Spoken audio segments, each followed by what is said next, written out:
I'm Heather Christle, and I'm happy to read some poems for you and want to thank Bruce and Real Pants and What's New in Poetry for hosting poems in this space.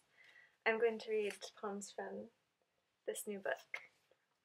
And the first one I'm going to read is an elegy for Neil Armstrong, which I made by erasing a transcript of the Apollo landing on the moon, which is from this textbook from the 70s from the UK. Elegy for Neil Armstrong. Neil, all systems over. No, hold it just a minute.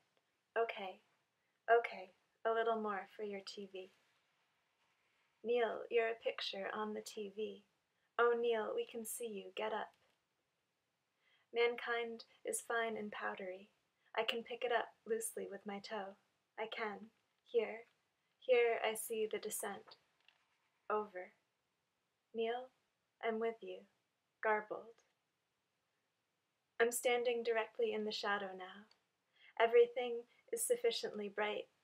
Everything is very clearly okay.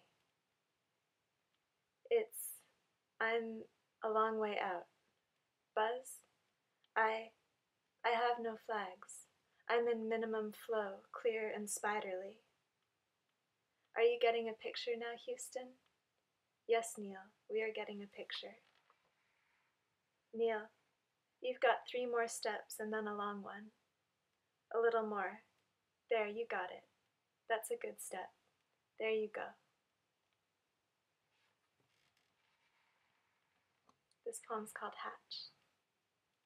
In every place you seem to end, I have loved you. There was that small and dead and pink bird we saw near the sidewalk with its smashed open mouth. A place to let the world in, a way of not ending. I loved you so I had to crawl inside. This is such and such a time at such and such a palace. The lack of a single word infinitive in our language is what is killing me this morning. A single word for all infinitives is what God is doing tonight. This is just one of many acts to have passed through the garden.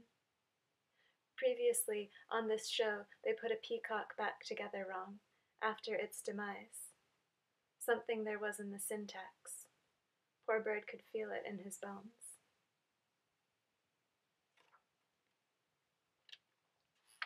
This is a nature poem called Nature Poem. Yesterday it was marsh marigolds by the river with my mother, and in the afternoon forsythia with Chris, he dislikes it.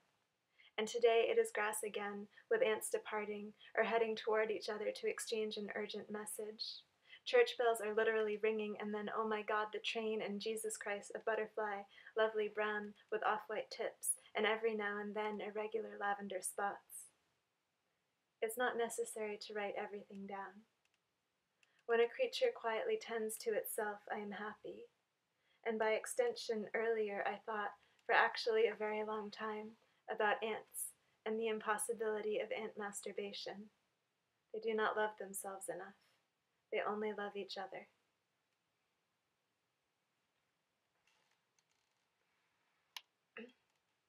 Optioned. Of my days I'm director, not author, and neither of us has any money. I was born with a wooden spoon in my ass. Imagine my embarrassment. Then go ahead and imagine your own. What does a house do? That's easy. It houses. Just as a cloud pulls the light from a face when someone utters mortgage. In any other world, a sweet name for a daughter, beginning as it does with a little death.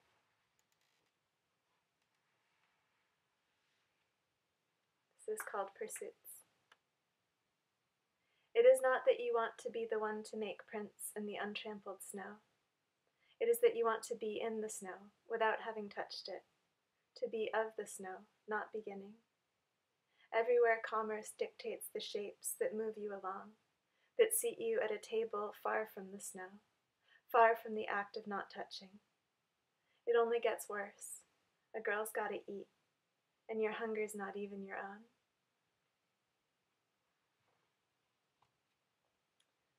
Okay, this is the last poem I'm going to read. It's a poem for Bill Cassidy. It's called Poem for Bill Cassidy, and he was a friend of mine, a poet who died 4 years ago. Already I have confessed the whole alphabet, under my own duress. I came back again to try a lamentation, perhaps to put out a match on my wet tongue. It goes out, and I do not go with it. There are marks I find hard to erase. But think how grand it would be to glide as casual as the sun, shining light in mild trapezoids along the floor or hill. For that kind of work I'd need the most expensive dresses. Among this and that I also lack money, so I will occupy myself with keeping bees or whatever. Is there a name that makes honey? I will write it. I don't care. I've done worse. Last night apparently a sunset I missed. Instead I received some light instruction. Imagine pink, imagine pink, imagine orange. I can pronounce it, but I do not understand. How do you say over? How do you say again?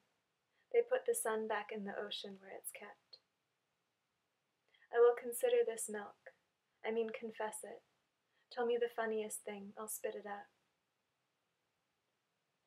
A green thought or a mind of winter. Had I either one, I'd gladly put it out. I swear I'd played it. But I have only this green tongue, this wet mouth. There's no detaching them, and look, it's back, the sun. You know how indigo, the word, threatens always to tear off into its pieces? When you die, that's the first thing to go, I am guessing. You'd have to ask Bill. Hey Bill, where you are, do you see letters? How long do we wait before we say there's no reply? Given how slowly these black words will drift to reach him, given all this thick light, given how time. Thank you.